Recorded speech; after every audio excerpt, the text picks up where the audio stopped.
What's up, Pulse team? Hope you guys are doing well today on this beautiful Monday. Hey, today we're gonna be talking about this. Things a parent loves in a teenager. Yes, there are things that your parents love about you, but I'm pretty sure there's probably things that your parents are like, we can do without those attitudes and behaviors, but we're gonna be talking about that today and what it looks like and how important it is to live a life, man, and behave with our actions, our attitudes, our thoughts, the way we talk in a way that our parents will love. Because again, we've been focusing on communication, we've been focusing on building a relationship with our parents as teenagers, okay, for you guys. But this, as I was just thinking not too long ago before filming this, one of my best friends, Paul Vida, from way back in the day, and we're still friends to this day, he was a prankster, man, and he was crazy. He did a lot of pranks, not just to his parents, but to strangers at restaurants. He did all kinds of things, which just blew my mind, which I loved hanging out with him at that time. But sometimes he'd go over the top. Well, he loved playing pranks on his mom and dad. But you need to understand, his father's an ex-Vietnam vet, all right? This guy was on the edge because he's seen things and experienced things, all right? It's insane. Well, Paul's mom was the same way because she was tense because her husband was always tense and on the edge. It was crazy. Well, the way their house was out in the desert, they lived on the outskirts of the town, so they had about 3 acres. Well, the house only had like, 3 bedrooms? And they were small, and Paul had a brother and a sister, and plus mom and dad.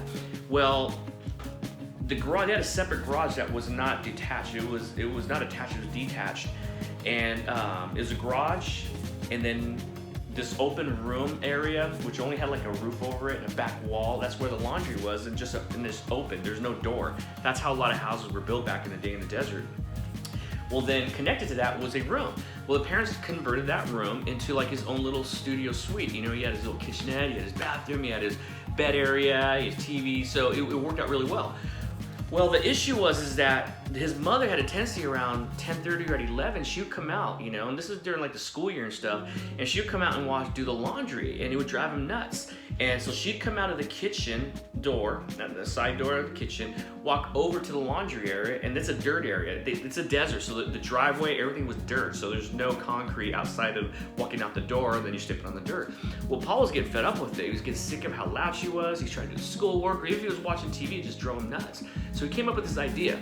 So this one evening, he went outside, and in between the laundry area and where the mom would walk out the kitchen in that dirt area, he went out there with a hula hoe and made some washboards, which are these little whoopie-doos. We call them washboards over there. When you're riding your motorcycle, you're like, okay, they can be dangerous. They're fun when you ride a motorcycle, but not fun if you're out there running or walking. So he did that. Well, he also loosened a light bulb, so when she would turn that light on, it wouldn't come on. Well, that night, he hears a door open, and he's listening to see what's gonna happen, and he hears this loud crash on the ground and screaming. His mom was crying. He runs out there, and his trick worked. It worked. She tried walking on the washboards. The light didn't work, so she just was gonna walk over and then turn the light on in the laundry room, but she didn't make it over there. She fell, but she was crying because she snapped her ankle. She broke her ankle. Her parents were so angry, and of course Paul was laughing, so right away they knew he did on purpose, and he said, "Mom, I'm doing this because you're driving me nuts, so hope you learn a lesson.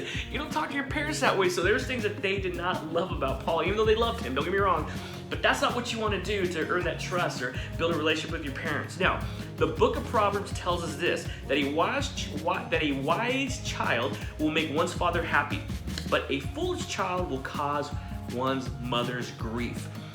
Are you causing grief at home? Are you causing problems because of the attitudes and actions that you're bringing?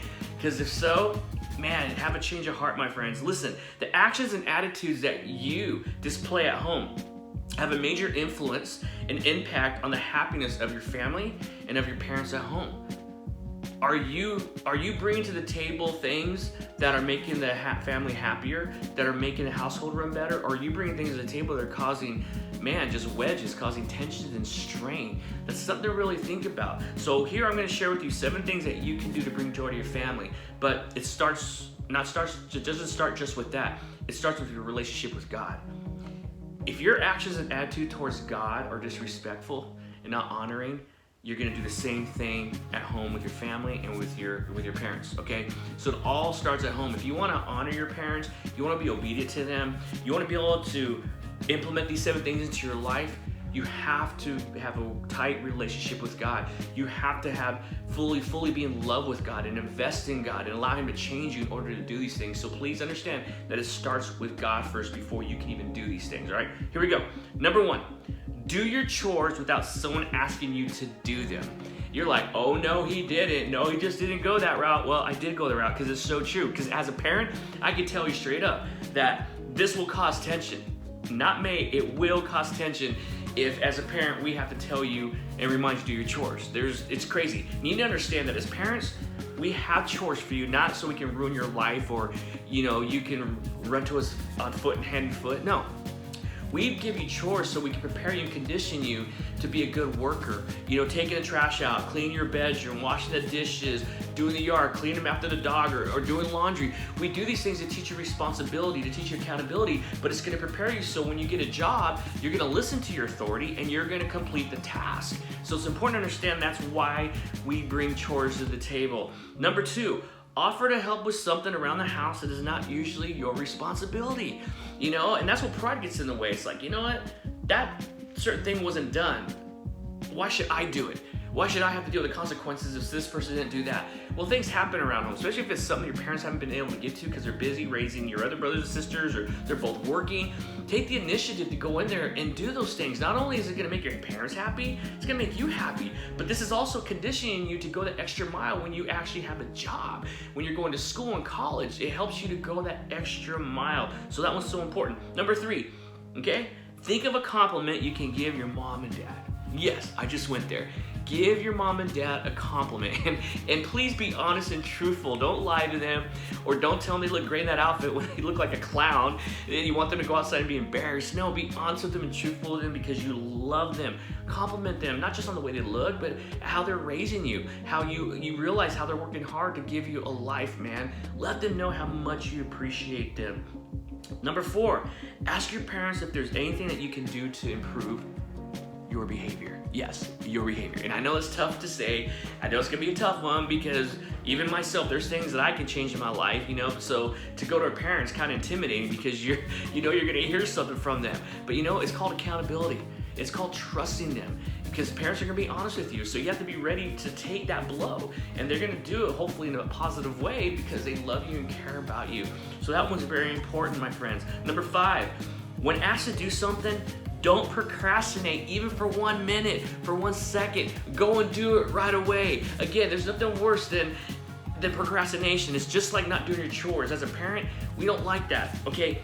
Check this out. Procrastination is a thief of time. It is a time robber. And as parents, it drives us nuts. When we ask you to do something, but days go by. As a parent, you feel disrespected. As a parent, you're like, it's been a few days since I asked them to do that. Oh no, they didn't go there. Oh no, you didn't. No, it drives us nuts. That's something a parent doesn't love. Doesn't mean that they don't love you. They just don't love that action. So don't procrastinate because if you bring procrastination into your life, guess what? You're not gonna make it in college. You're not gonna be able to hold a job. You're not gonna have a lot of friends. I've counseled people in their 30s and even their 60s that have not been able to overcome procrastination and they haven't been able to hold a job. And they don't even have a lot of friends because a lot of people don't like hanging around people who procrastinate. Number 6, if you have a brother and sister, treat your siblings with the same respect that you would want them to treat you in return. That's just common knowledge, man. That's common respect. Even if you have a sibling that's hard to get along with, man, love on them. Especially if you're older than them, teach them. You set the example. You be the influence, man. You set the tone of what it should be like for siblings to love on each other and get along. And finally, number 7, be polite, be thoughtful outside of your home, not just at home, but at school, in your activities with friends or at church, man. The reason I state this is because our actions and our thoughts say a lot about who we really are. They reveal the truth about us. They reveal what we really prioritize. They reveal what we really care about, my friends. So again, these are 7 things that I encourage you to bring to the table at home, man. And some of you are probably already doing it. And if you're not, do it. But again, it all starts with bringing your heart to the table to God and asking Him to transform you, asking Him to change you, become who He's called you to be. Because when you're fully in love with Jesus Christ, that same love is gonna go around to everyone, your family, your siblings, your parents, even strangers, all right? Love you guys. Hope this encourages you. Hope this helps you out a lot. And you all have a great week. And we'll see you all on Wednesday, all right? God bless. Bye.